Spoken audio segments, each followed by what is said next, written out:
Streaming now, this is the Wood TV Live Desk.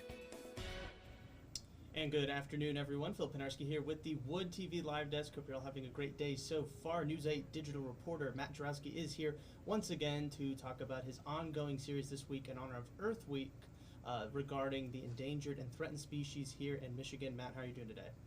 Doing well, Phil. Thank you.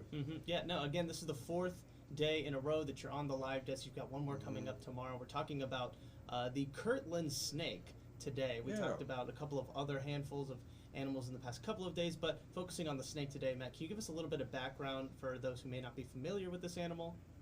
Yes. First, let's get the one question when I was looking at the snake. We'll get it out of the way first. Yes, the Kirtland snake was observed and kind of found by the same person who observed the Kirtland's warbler, which is a popular bird here in Michigan that was previously endangered and is now back thriving. So yes, same name there. The Kirtland snake once was really common across the Midwest. It's a small wetland snake. It's not dangerous to humans. Really nothing that people who may be a little afraid of snakes would need to worry about. But their big issue has been habitat loss. So this small little snake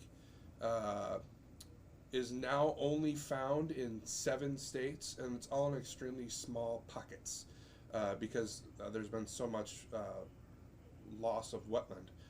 The big issue is it is a small snake, which means they don't travel very far. So once a small patch of wetland gets isolated, they can't really travel or find a new home. They get kind of stuck. If the habitat's completely lost, they have nowhere to go. Right. No, and you kind of touched on that they are starting to become more scarce, really, because it's one, they're small, it's hard maybe to find them, and then that loss of wetlands. Do you have any stats, really? You mentioned it in the article a bunch of just how grave this situation is, like how many we've lost. Yeah, so conservationists estimate we've lost around 60% of the total population so far. Not an exact number, but it gives you an idea of just how far the population has gone. A snake that once was really popular in the Midwest, now there are certain states where they don't see it at all.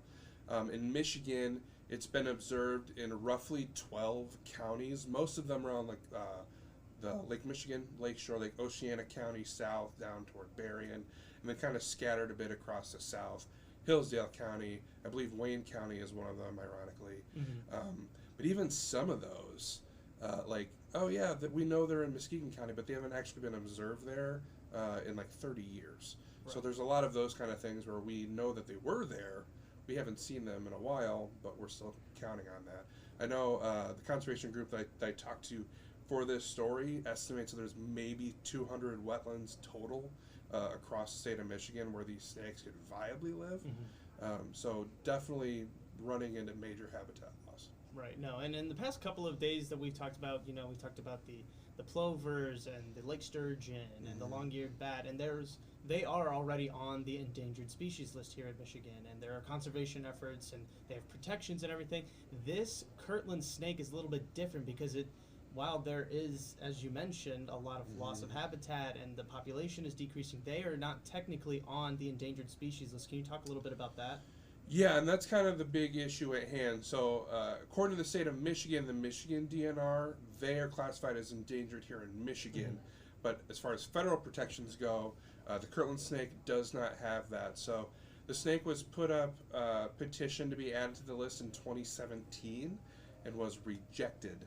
And so now conservation groups are working together asking for basically an appeal. Like this snake really does need federal protection in order to save it. And trigger the funding and the federal protections to mitigate, whether it's wetland destruction or any kind of hunting or that kind of thing. They believe the snake needs that.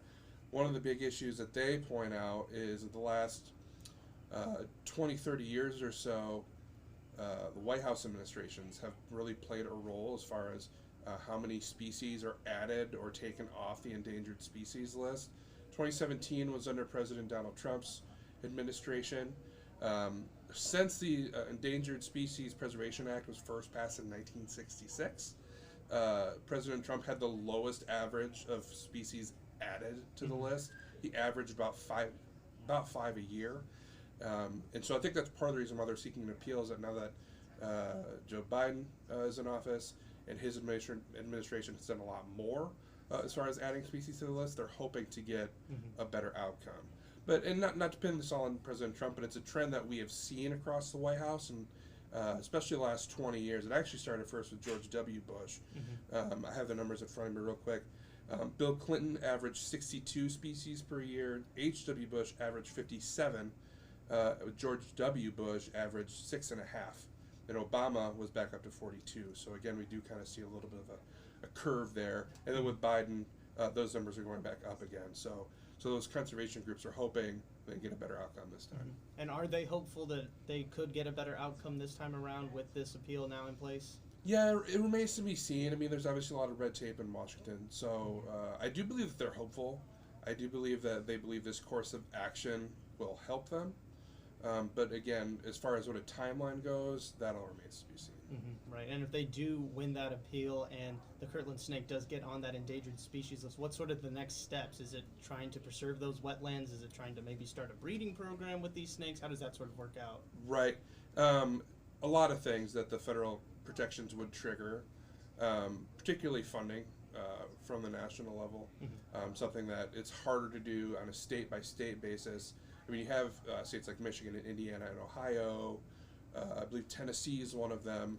Like, they can all have their own projects, but to have one unifying force, I think, probably makes that more effective. Right. No, and Matt, we do appreciate you coming on the live desk and really explaining further the issues surrounding these endangered species across Michigan.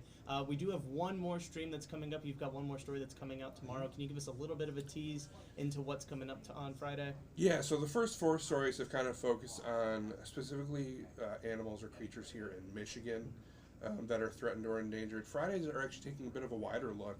We're going to look at the honeybee. We know there's been a major issue as far as bee die-offs the last 20 years or so. We're going to go into the honeybee, what we can do to help them, but also why it's so vitally important, not just for our environment, but also for our economy to save the honeybees. So we'll get into that tomorrow. Yeah, no, can't wait. And again, that'll be the 5th out of 5 stories regarding endangered species across Michigan in honor of Earth Week that Matt has been working on. Matt, again, we do appreciate you coming on. I want to remind everybody watching that if you want to check out more on the Kirtland snake, you can definitely check that story out. It is linked in the description box and comment section below if you're watching us on Facebook. And you can also find the other 3 stories on the piping plover, the lake sturgeon, as well as the northern long-eared bat. Those are all over on our website, woodtv.com right now. Matt, once again, thank you so much for being here, and we will see you tomorrow. Yep, no problem. Thank you, Phil. And I want to thank everybody else for tuning in to this latest edition of the Wood TV Live Desk. I'm Phil Pinarski, and we hope you have a great rest of your day.